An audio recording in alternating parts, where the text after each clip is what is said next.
Welcome to the book of Shoftim, chapter 14. We are here with the story of Shimshon. We read about how Manoach and his wife are told that they will have a child after being barren, not having a child, and they have a child. They name the child Shimshon, and he starts having the spirit of Hashem on him. This is where this chapter finds us.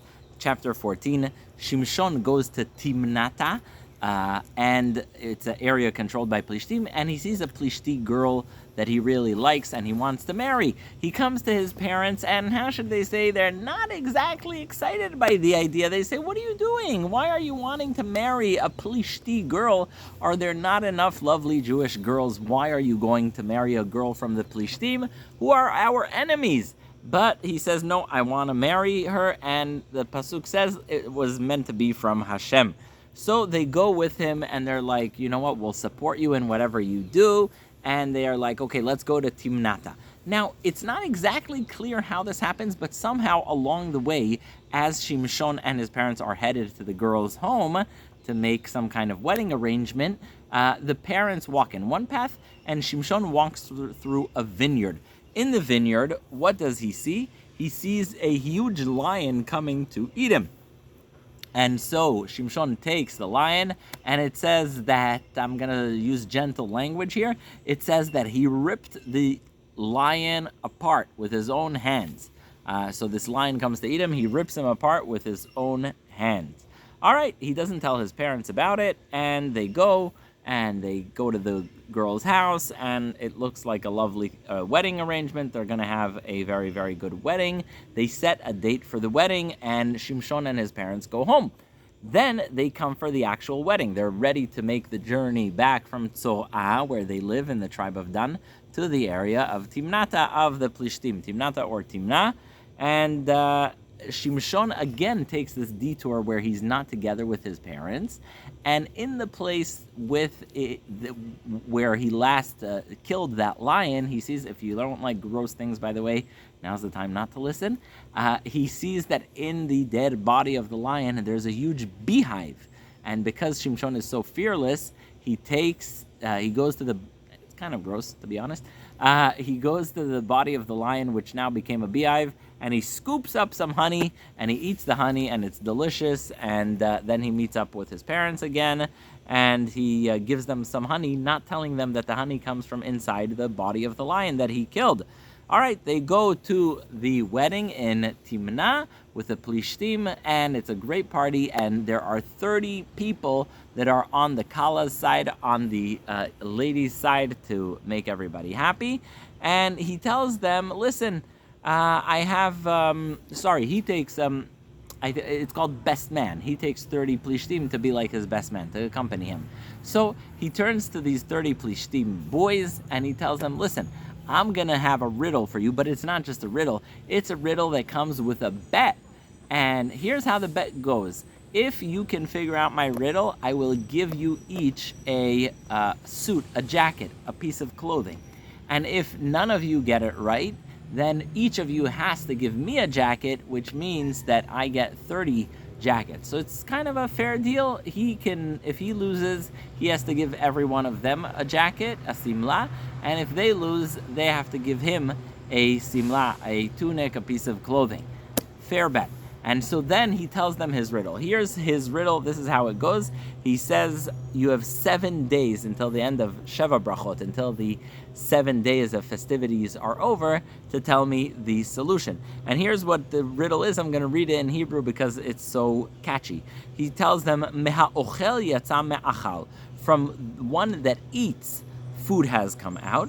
Ume'az yatsa matok, and from something that's very strong, something sweet has come. For 3 days, they do not figure out this riddle. On the 7th day, they tell his wife secretly, and remember, she's a Plishti, they tell her, listen, if you don't tell us what the answer to this riddle is, then we will burn your family's house down. Yikes. And so the Plishtim tell her, you got to be our spy. Tell us what the meaning of this riddle is. Meha ochel yatsa me'achal ume'az yatsa matok. Tell us what the meaning of this riddle is, and then we will, otherwise we're going to burn your family's house. And he tells her, obviously, the answer, and they come over to him, and by the way, I'm sorry, he doesn't tell the answer to her quickly. She cries for 7 days. For 7 days, she's like, oh, you don't love me. What are we going to do? You have to tell me the answer. For 7 days, she does this to him. Finally, he caves in. He tells her the answer.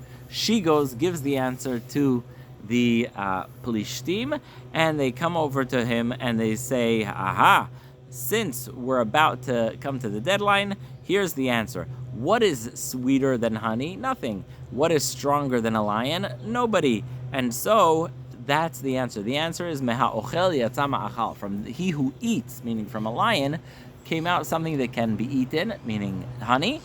Me'az yatsa matok. And from something that's very powerful and strong, something sweet has come out. That's what they tell him. And he tells them, Lulei charashtem be'eglati lo matzatem chidati. Had you not used my own person, my own chariot, my own wagon, meaning he's referring to his wife, you would never ever solve this. Basically, he's saying you guys cheated, and he's very angry. Now, you don't want to get Shimshon angry, and this is the first place that we see how you don't want to get Shimshon angry. Shimshon goes to Ashkelon, a Plishti city, and he kills 30 Plishtim. He takes their clothing, and he says, here, you guys won by cheating. All right, here's the clothing that you got, but I got this by killing 30 Plishtim.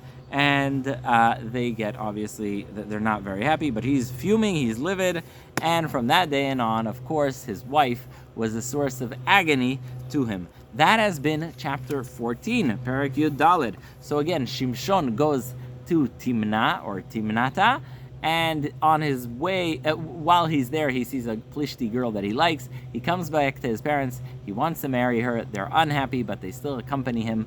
On the way, somehow he takes a shortcut or a detour, and a lion comes to eat him. Shimshon rips the lion alive.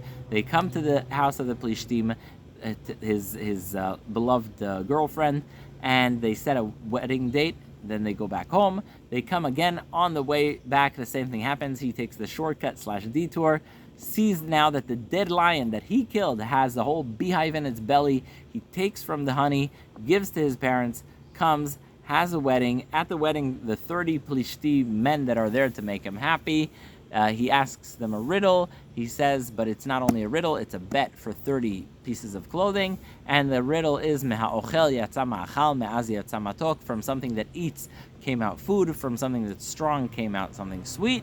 And they tell his wife that if she doesn't give them the answer, they will burn her family's house. She nudges him, cries for 7 days. He gives her the answer. They say the answer, and he's like, you guys got it by cheating. He kills 30 Plishtim, takes their clothing, and gives it to those who won the bet by cheating. Next up, more of the stories of Shimshon. A lot of excitement. Thank you for listening.